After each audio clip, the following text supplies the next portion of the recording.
বাঙালি মানেই খাদ্যরসিক, বাঙালি মানেই পেটু। আমাদের মা ঠাম্মিরা যেমন নানা রকম রান্নাও করতে পারে, আমরা বাঙালিরা তেমন খেতেও খুব ভালোবাসি। আজকে আমার কবিতা বাঙালির আহার। বাঙালিরা হয় খাদ্যরসিক, চাই পঞ্চব্যঞ্জন পদ, ভিন্ন খাবার ভিন্ন স্বাদ, তেতো মিষ্টি ঝাল কোনোটাই থাকে না বাদ।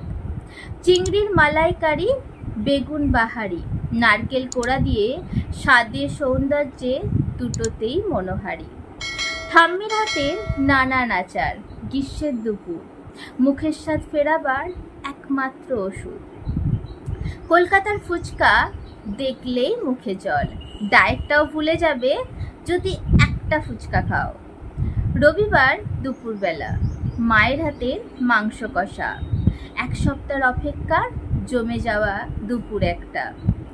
চাউমিন এগরোল ভালোবাসে, তবে ভাতই তাদের প্রথম থাকে।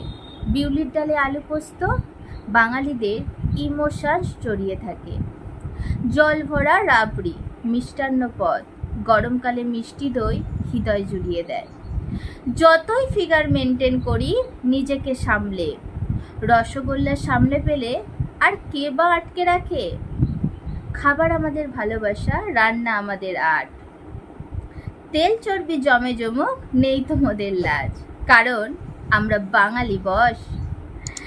ভিডিওটি ভালো লাগলে অবশ্যই লাইক করবেন, শেয়ার করবেন এবং কমেন্ট করবেন। চ্যানেলটিতে নতুন হয়ে থাকলে অবশ্যই সাবস্ক্রাইব করবেন। দেখা হচ্ছে পরের ভিডিও।